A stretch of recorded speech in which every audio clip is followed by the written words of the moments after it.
Moins 8 degrés, c'est la température qu'il a fait dans la chambre de cette cabane. Donc je vous explique mon système pour pas avoir froid. J'ai pas eu froid du tout cette nuit. Donc j'avais des chaussons. Ce sont des chaussons qui sont faits en ClimaShield Apex. C'est du 133 grammes par mètre carré. Je vous mets toutes les références dans la description. Tout ça, c'est du matériel que j'ai acheté. Je le reprécise, on ne m'a rien envoyé gratuitement. Bref, je vous mets tous les liens en description. Donc des super chaussons qui m'ont permis de rester bien au chaud. Ensuite, j'ai acheté un quilt en Apex, pareil, 167 grammes par mètre carré, c'est ce quilt ici. Donc au début de la nuit, j'ai commencé à dormir juste avec ce quilt, il est donné pour du 0 degré confort. Alors effectivement, au début de la nuit, il faisait 0 degré, j'y étais vraiment très bien, mais alors après, il s'est mis à faire plus froid, et au plus froid dans la nuit, il a fait moins 8 ici. Donc j'ai sorti l'Aegis Max G1, je me suis mis dedans et puis à l'intérieur du quilt en fait. Je vous montre après comment le quilt est attaché à mon matelas. Donc mon fidèle Aegis Max G1 qui est donné pour du plus 2 ou plus 3 confort. Et puis cette couette qui est donnée pour du 0 confort, mais qui est plutôt plus 2, plus 3. Je pense que c'est équivalent à l'Aegis Max G1. Bref, le cumul des deux m'a permis de dormir à moins 8 sans problème et me permettrait de descendre encore plus bas en température. Donc j'ai dormi habillé avec une sorte de collant en polaire de chez Decathlon. Donc très très bien. J'ai pas dormi avec ma doudoune. La doudoune, ah oui, j'ai changé parce que les autres fois je prends un oreiller gonflable. Mais là j'ai voulu faire autrement. Donc j'ai rempli mon sac de gonflage avec la doudoune que je porte là. Et ça m'a fait un super oreiller. Vraiment, j'ai trouvé ça plus confortable que l'oreiller gonflable que je prends d'habitude. Donc, à voir si je continue dans cette direction. Au niveau matelas, vous êtes plusieurs à m'avoir fait la remarque sur Instagram suite à une story où j'ai posté un peu mon couchage d'hier avant d'aller dormir. D'ailleurs, je vous invite, je vous marque ça quelque part ici, là, mon compte Instagram, allez me suivre quand je pars par exemple comme ici. Je mets des stories, je mets des photos.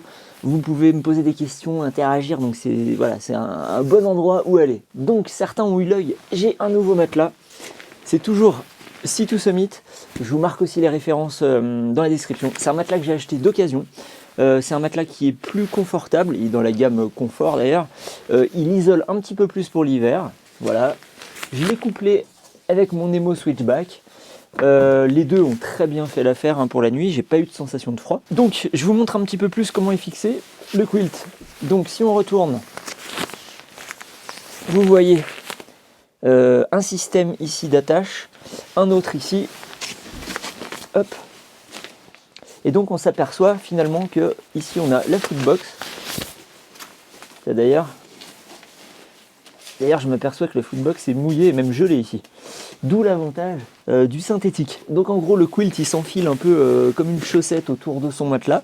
Et puis comme il est bordé en dessous du matelas, et on sent pas l'air froid qui arrive. Et puis c'est comme à la maison, on a la couette qui nous vient autour de la tête, autour du cou. Donc c'est très agréable comme sensation. Et puis ce quilt il a un avantage. Je vais le défaire. Alors c'était ma première nuit avec, donc je me suis pas servi encore de cette fonction. Mais si vous regardez ici, ça s'ouvre. Et ça permet de l'enfiler comme un poncho.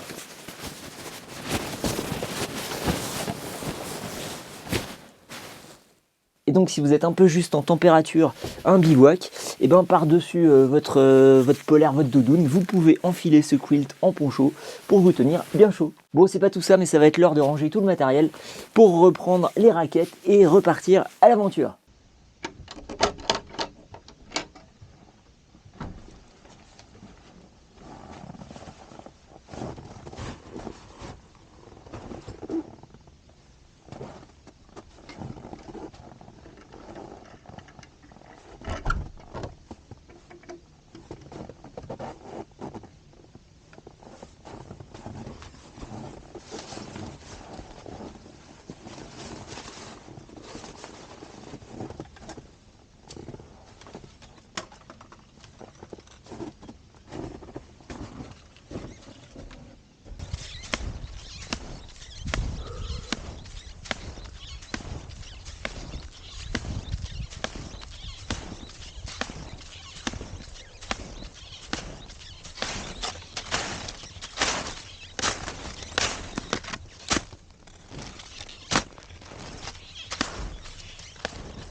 Petite pause dans la neige sur le retour, au soleil pour se réchauffer un petit peu.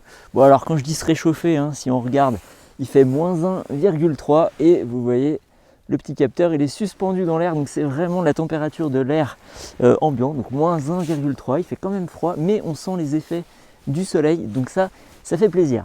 En plus ici, regardez, je suis face au Mont Blanc, c'est juste magnifique. Donc ça fait très plaisir cette sortie. L'objectif, c'était de reprendre un peu contact avec le bivouac, parce que ça faisait depuis septembre que j'avais pas dormi en extérieur. Bon alors là, ce que je voulais faire, j'avais pris ma pelle, ma Snowcla. Je voulais en fait creuser un trou dans la neige. J'ai pas trouvé d'endroit, j'ai sondé, c'était pas assez profond, il y avait 80 cm max, j'ai pas trouvé de congère, j'ai pas trouvé d'endroit bien pour faire un trou à neige. Donc je me suis rabattu sur une cabane. Génial, hein, le poêle, super pour passer un bon repas, une bonne nuit. Bon, il a fait -8 hein, quand même au plus froid, mais dehors il faisait encore bien plus froid. Donc voilà, c'était super. J'ai marché, je pense pour l'instant une quinzaine de kilomètres depuis hier. Mais les kilomètres dans la poudreuse avec des raquettes, c'est pas la même chose que l'été quand en plus on a moins de kilos sur le dos. Bon alors ce qui prend de la place aussi, c'est mon quilt synthétique que j'ai pas hyper compressé. Il rentre dans mon sac de gonflage là d'une vingtaine de litres il me semble. Bref, là j'ai à peu près 7 kg de matériel. Bon, vous avez vu sur les images, j'avais aussi pris un spot, un petit trépied, tout ça pour éclairer. Alors je pensais éclairer dans le trou à neige, mais du coup j'ai éclairé dans la cabane. Enfin voilà, donc je peux partir avec un petit peu moins si je ne prends pas tout le matériel. Donc forcément on est un peu plus lourd que l'été. Et puis les conditions font que c'est un peu plus difficile. On dépense aussi plus de calories avec le froid pour se réchauffer. Donc voilà, l'hiver on marche quand même moins que l'été. Alors ces 2 jours me permettent de reprendre contact donc avec ça, avec cette marche hivernale. Parce qu'en fait j'aimerais bien dans les prochaines semaines, j'ai un projet, c'est de faire la traversée du Jura en raquette. Alors voilà, je suis en train d'affiner le parcours, je suis en train de voir tout ça.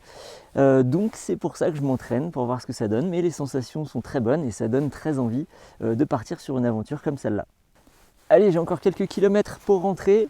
On va y aller. Merci d'avoir regardé cette vidéo et à très bientôt pour la prochaine.